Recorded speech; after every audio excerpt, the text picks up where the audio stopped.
Muy buenos días, mis queridísimos alumnos de Macroeconomía 1. Estamos en nuestra penúltima clase, ¿ok? Vamos a tener nuestras 3 horas de clase full y vamos a darle la oportunidad de ver solamente la estructura del parcial.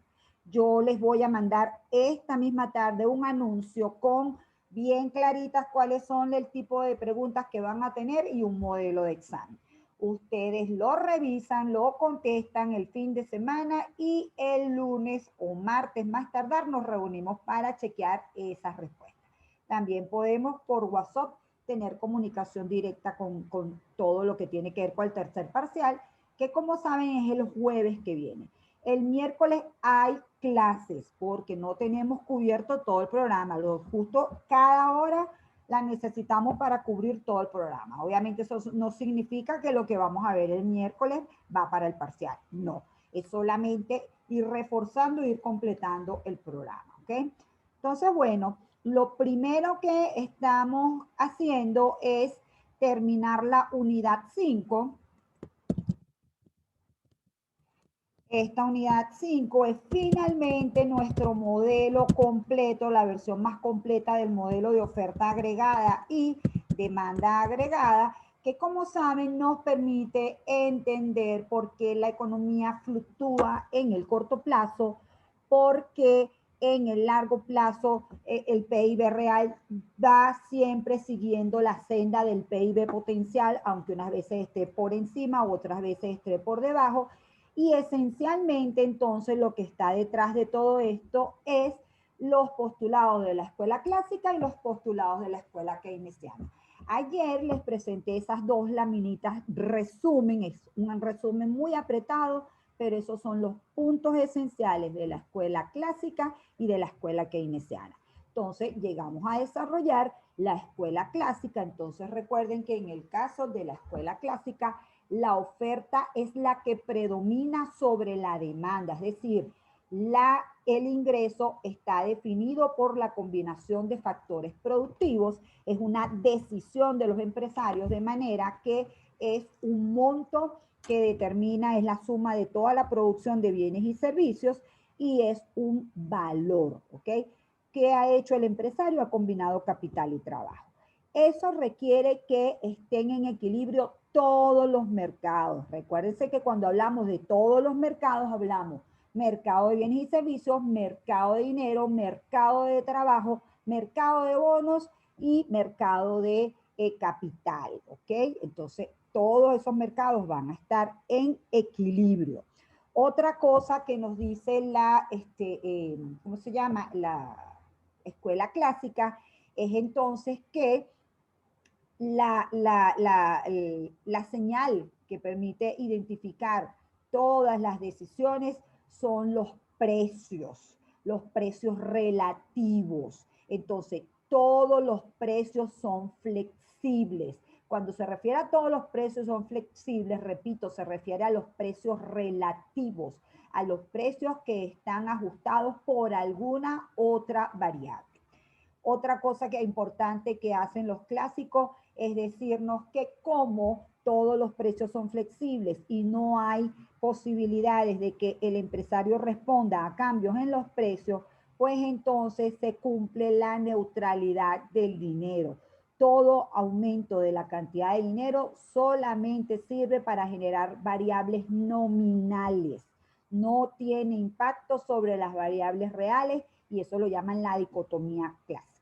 Y entonces, por último, la política fiscal y la política monetaria no tienen ningún efecto sobre el crecimiento de la producción de bienes y servicios o sobre el objetivo de aumentar el PIB.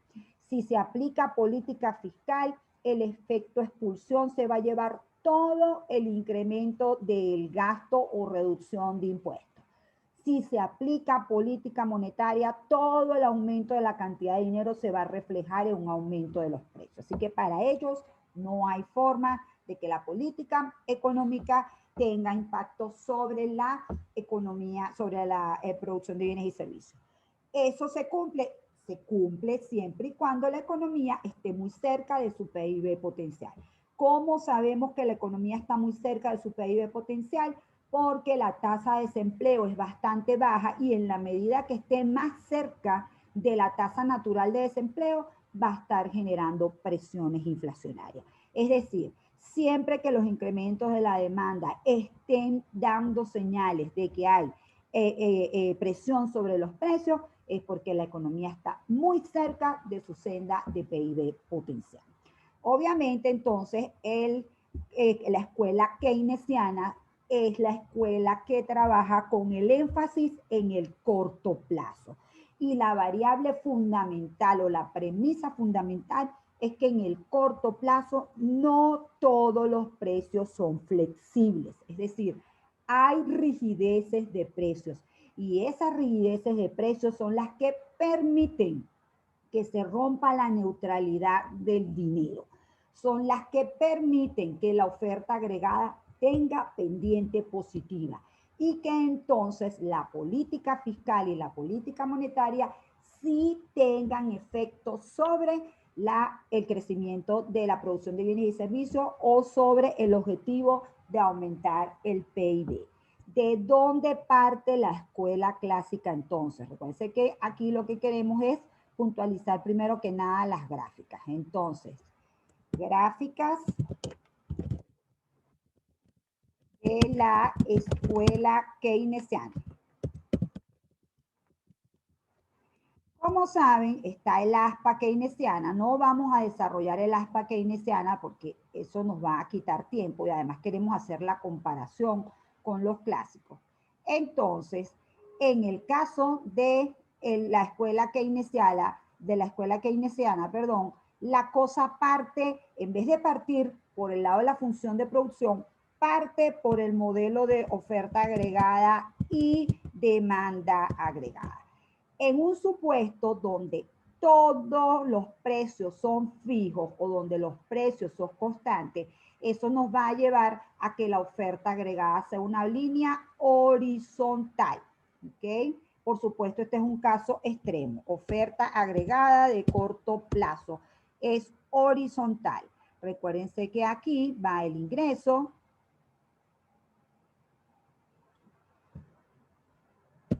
y que aquí en el eje de las X va el precio porque estamos trabajando, repito, con el esquema de oferta y demanda agregada, ¿ok? Entonces, ¿qué ocurre en este esquema? Que quien toma la decisión, quien impulsa cuánto se va a producir es la demanda agregada. Es decir, en el punto donde la demanda agregada corta con la oferta agregada, tenemos el PIB real de la economía. Es simplemente pensarse que el empresario está tomando en cuenta no tanto los costos, no tanto los precios, sino cuál es la decisión de los demandantes, cuánto quieren los demandantes del producto. Recuérdense que dentro de los demandantes tenemos los consumidores, tenemos las empresas, el gobierno y los extranjeros. Recuérdense que este concepto de demanda agregada es mucho más amplio, ¿ok?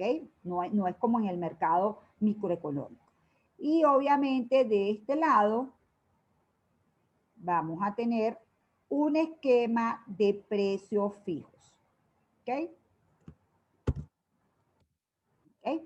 En ese esquema de precio fijo, entonces, ¿qué ocurre? Ah, bueno, resulta que es que ahora los empresarios, los demandantes son los que producen. Claro que no, ¿verdad? Por supuesto que no. Las ventas hacen que el empresario se dé cuenta que la demanda está dinámica, que la demanda está requiriendo más productos y entonces, obviamente, los empresarios adaptan su función de producción a esos nuevos requerimientos. Función de producción. ¿Okay?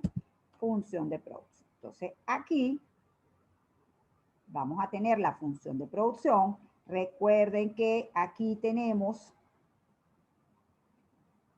la producción de bienes y servicios, es decir, el ingreso. Y aquí tenemos el factor trabajo, ¿ok?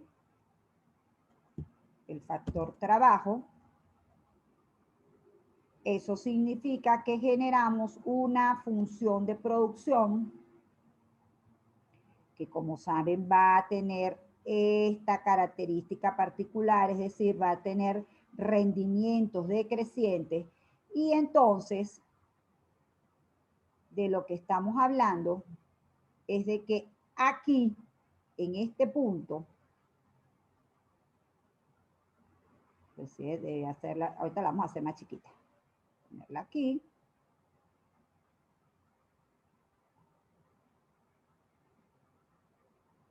Hacerla aquí, exacto. Y entonces eso significa que esta también la vamos a traer para acá. ¿Sí? Aquí vamos a trazar una nueva curva. Y esta va a ser la demanda agregada 1. ¿Sí? Vamos a por ahora mandar este punto para acá. ¿Ok? Y repito, aquí, este nivel de producción de bienes y servicios va a ser el nivel de producción y de servicios que los empleados, es decir, el empleador va a contratar mano de obra para satisfacer esa demanda que está pidiendo, esa cantidad de producción de bienes y servicios que están pidiendo los demandantes, que esos demandantes están dispuestos a gastar. Por eso es que la primera premisa es que es la demanda agregada la que está por encima de la oferta agregada, ¿sí? Entonces, repito, la señal viene de aquí, la señal viene de los demandantes y esa señal es la que hace que el empresario contrate la mano de obra y produzca esos bienes y servicios, ¿ok? ¿Eso qué permite? Eso permite que si la economía está en recesión, cualquier movimiento de la demanda agregada, ¿verdad? Cualquier movimiento de la demanda agregada va a significar que los empresarios ven que la demanda sigue, ¿cómo se llama? Activa, ¿ok? Se va a producir ahora en este punto 2 y obviamente esto lo que significa es un desplazamiento dentro de la misma curva, ¿sí? Otra vez la señal viene del lado de la demanda agregada y lo que ocurre es que se produce un nuevo nivel de producción de bienes y servicios, Y2, motivado a la mayor demanda de los consumidores o de los hogares o de las empresas, ¿sí? Entonces estamos en este punto aquí. Lo que quiero poner es que ahora este es L1. No, estamos colocando 2. L2, ¿sí? Y aquí, repito, está Y2.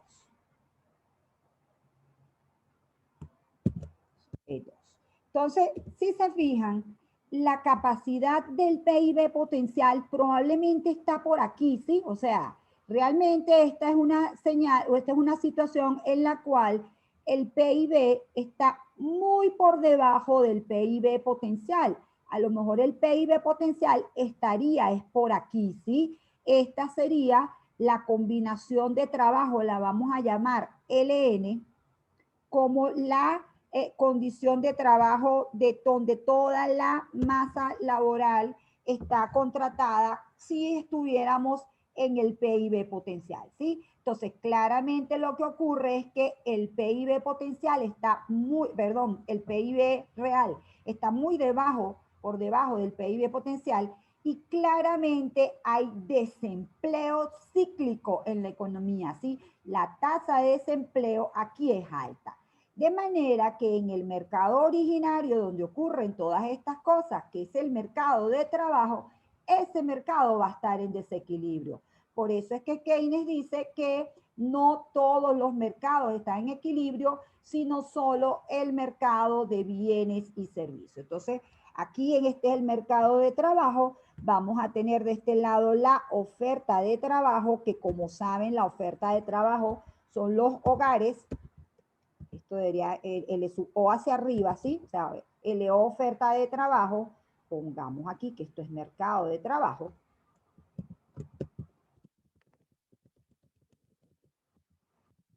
Y claramente, jóvenes, de lo que se trata es que estamos primero en este nivel de empleo que está aquí y luego en este nivel de empleo que está aquí, sí, pero siempre en desequilibrio. Fíjense, este sería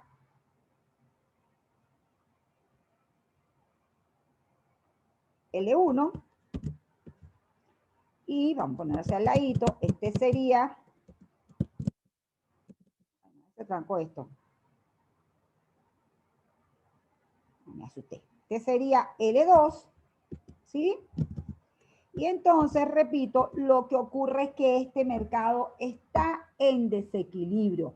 Es mucha la oferta en comparación con la demanda y Keynes, para terminar de respaldar la cosa, nos dice que en este mercado estos trabajadores reaccionan no al salario real, sino al salario nominal. De hecho, le llaman ilusión monetaria.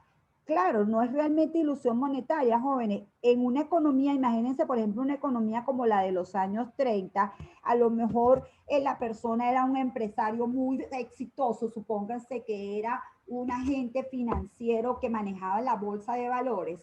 Una vez que los activos caen 400% y esa persona queda desempleada, pues no se va a dejar morir de hambre, ¿sí? Esa persona va a aceptar salarios más bajos. Entonces, el modelo keynesiano está básicamente diseñado para una economía que esté por debajo de la tasa natural de desempleo. Es decir, que haya un desempleo estructural. Los clásicos decían que el desempleo estructural no se mantenía mucho tiempo. El problema es a qué llamamos mucho tiempo, o sea, un mercado que, una economía que esté en recesión 2 años seguidos, es mucha la gente que está perdiendo su empleo, es mucha la gente que está perdiendo su capacidad de recibir ingresos, ¿ok?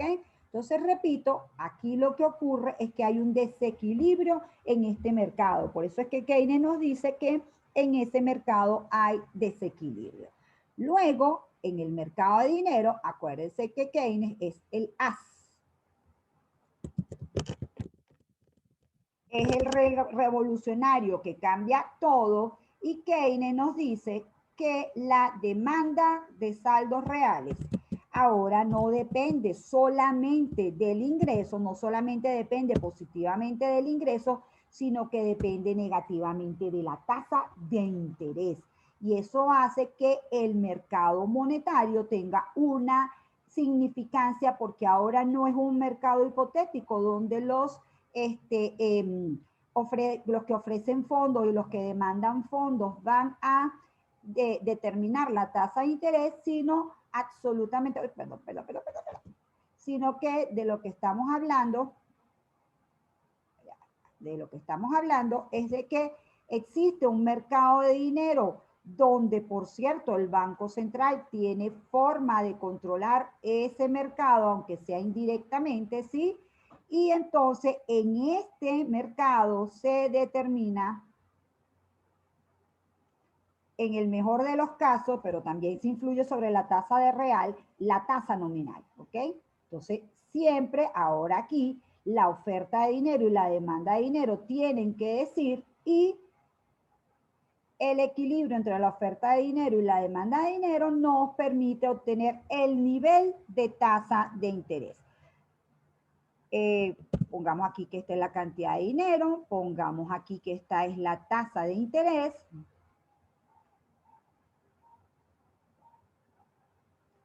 Pero además, Keynes establece claramente que en este mercado vamos a conseguir el financiamiento con activos monetarios, pero que también existe entonces el otro mercado donde están el resto de los, wow, ay, me asusté, el resto de los activos financieros y en el resto de los activos financieros, es decir, en donde se cotizan las acciones y los bonos, vamos a tener entonces también fuentes de financiamiento de las empresas, ¿ok? Y entonces en este mercado va a haber una oferta de bonos, él simplifica la cosa llamándolos a todos bonos, va a haber una demanda de bonos, y obviamente cuando este mercado esté en equilibrio, este mercado también está en equilibrio, ¿ok? Entonces aquí recuerden que en este mercado de bonos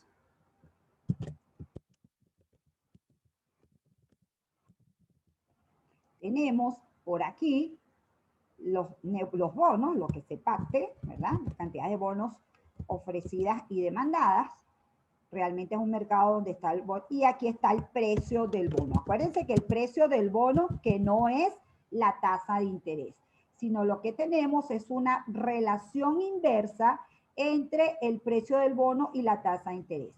Si una condición de equilibrio en este mercado es una condición de equilibrio en este mercado, una condición de desequilibrio en este mercado es una condición de desequilibrio también en este mercado con signo contrario. Porque al final de cuentas lo que nos dice Keynes es que la riqueza financiera, los agentes económicos la tienen o en dinero, ¿sí? Activos monetarios o en bonos, ¿ok? Entonces, allí la última cosa que nos cierra esto es que la tasa de interés nominal va a ser igual a la tasa de interés real más, ¿qué otra tasa viene aquí? ¿Quién se acuerda? La tasa de inflación. Correcto. Ay, perdón. Quiero poner eso usted, la tasa de inflación, ¿ok? Entonces, por supuesto, esto genera una dinámica distinta y recuérdense que después de todas las teorías de Keynes permiten crear el modelo de síntesis de Hitch o el modelo ISLM y allí entonces se termina de consolidar el funcionamiento de la economía en el corto y en el largo plazo. Fíjense que al final lo que hace el profesor Asdrúbal Batista, en paz descanse, nos decía que al final Keynes lo que hace es leer distinta la teoría cuantitativa del dinero, ¿sí? Esto es M por B igual a P por Q. Recuerden que P por Q o P por I es PIB nominal. Acuérdense que M por B es mercado de dinero. Keynes lo que dice es que ni este valor es fijo, ni este valor es fijo, sino que al contrario, el valor que termina teniendo cierta rigidez es este, los precios, ¿sí? De manera tal que rompe la neutralidad del dinero porque al establecer que realmente los precios son los que mantienen cierta rigidez, pues entonces eso permite que movimientos en la cantidad de dinero se traduzcan en movimientos del PIB real.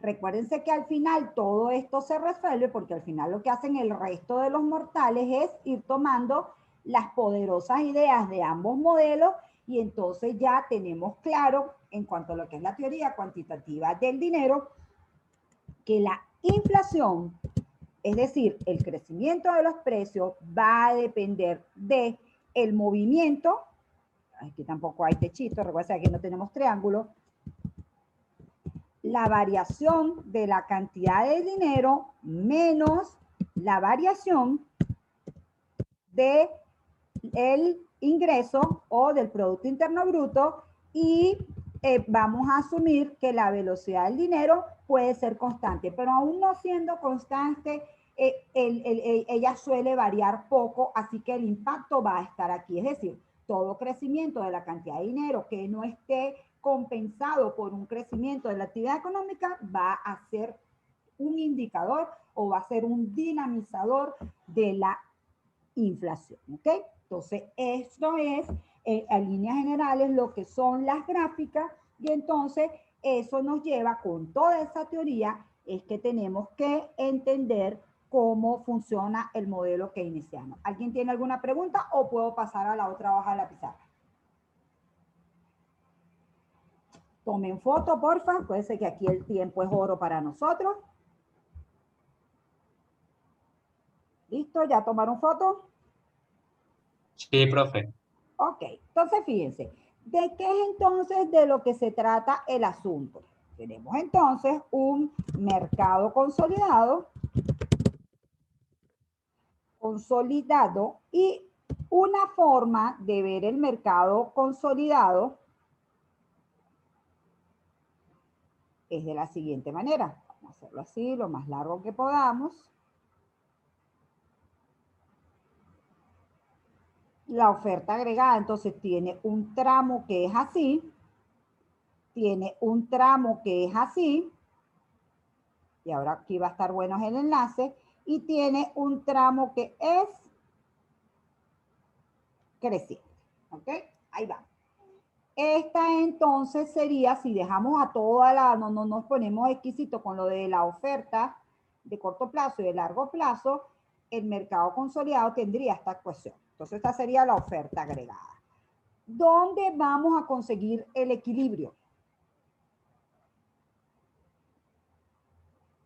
Y por supuesto con ella la determinación del ingreso. ¿Dónde creen que se va a saber hasta cuándo se va a producir? ¿Qué le falta a ese modelo? La demanda.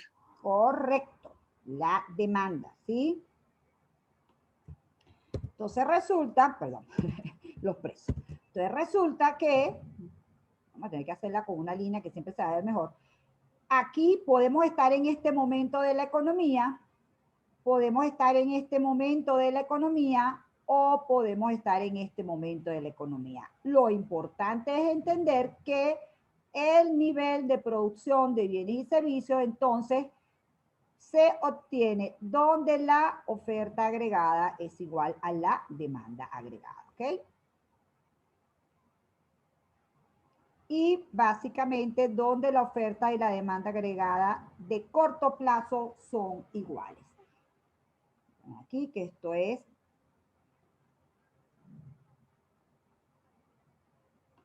demanda agregada 1. Esto lo van a conocer con el nombre de síntesis de Hitch, ¿ok? Demanda agregada 2. Y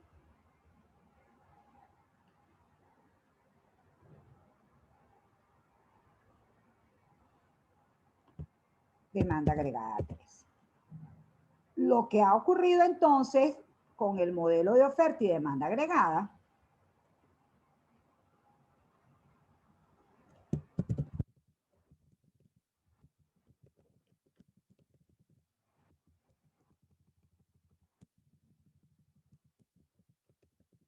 agregadas es que hemos creado las tres curvas, ¿sí?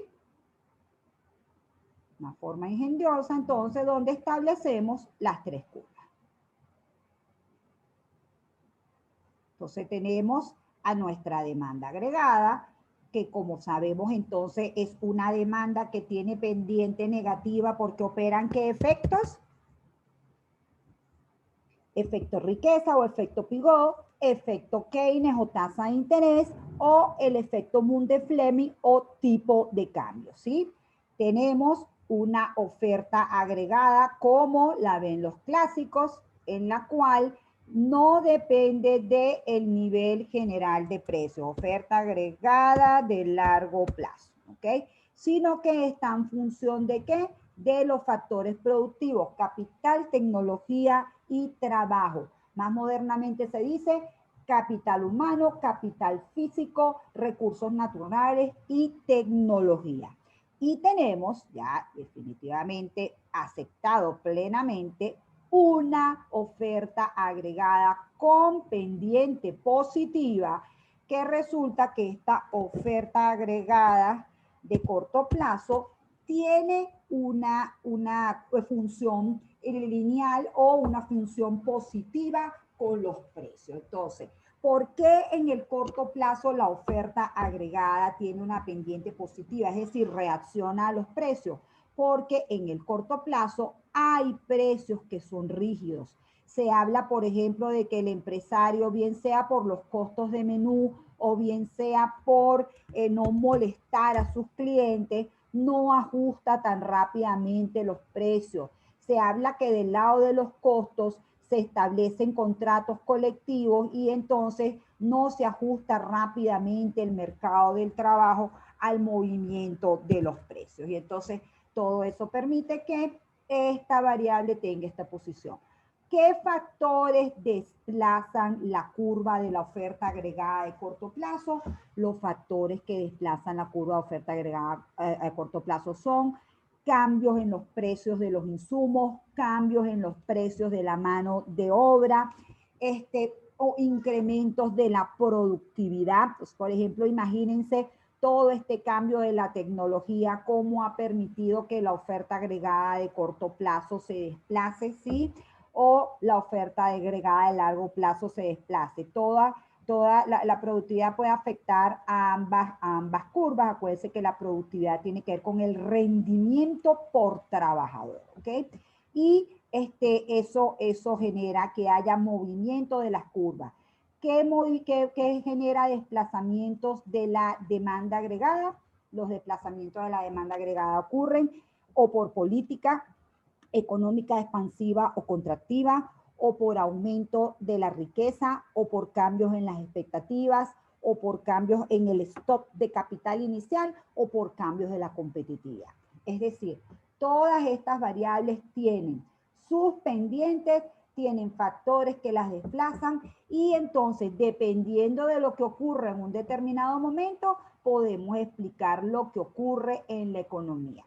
Por ejemplo, ahorita ante una severa pandemia como la que tuvimos, es de esperar que lo primero que haya ocurrido, efecto de todas las actividades que se paralizaron, fue un desplazamiento de la demanda agregada hacia la izquierda, ¿ok?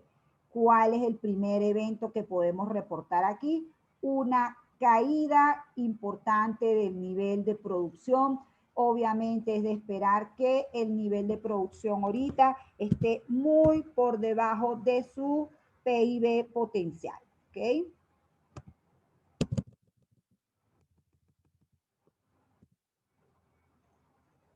El nivel de producción, pongámosle 2020 para decir que es el año pasado, debe estar muy por debajo de ese PIB potencial.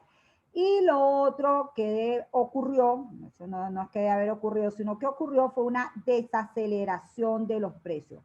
No ocurrió una deflación, pero sí una desaceleración de los precios, ¿ok?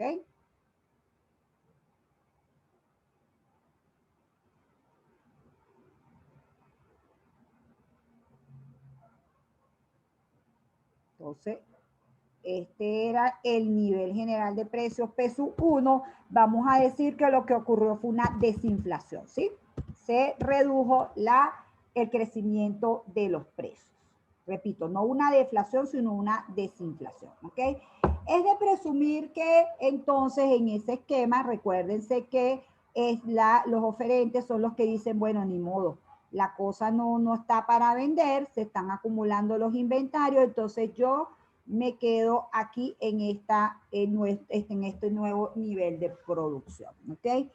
Esta caída probablemente fue mucho más dramática en los meses en el caso del año pasado, abril fue el punto más álgido, recuerden el esquema de lo que conversamos, y obviamente lo que ocurrió después fue que a punta de política fiscal y política monetaria expansiva, pues entonces se ha logrado que haya una mayor dinamización de la economía, una mayor dinamización de la economía.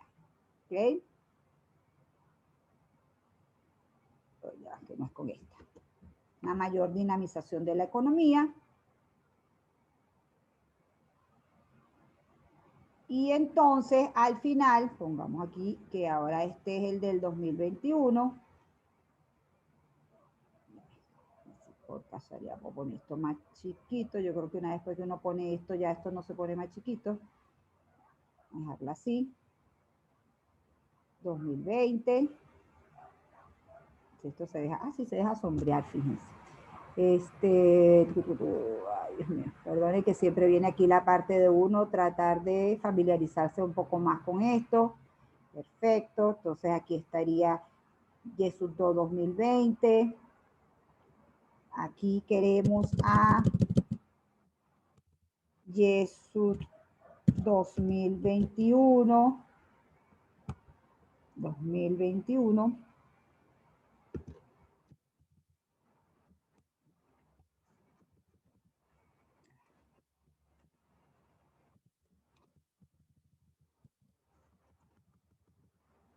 ¿Okay? Es de asumir que algo de desplazamiento de la demanda, de la oferta agregada de corto plazo puede haber motivado por el incremento entonces de, o sea, las posibilidades de obtener ganancias en esta nueva estructura. O sea, aquí pues entonces el analista trata de explicar el comportamiento de la economía a través de este poderoso instrumento de oferta y demanda agregada. Entonces, recuerden, siempre la oferta de corto plazo y la demanda agregada son los que definen dónde está el equilibrio de la economía. Siempre la demanda agregada las vamos a estar viendo cómo se deriva del modelo ISLM. ¡Ay! Virgen Santa.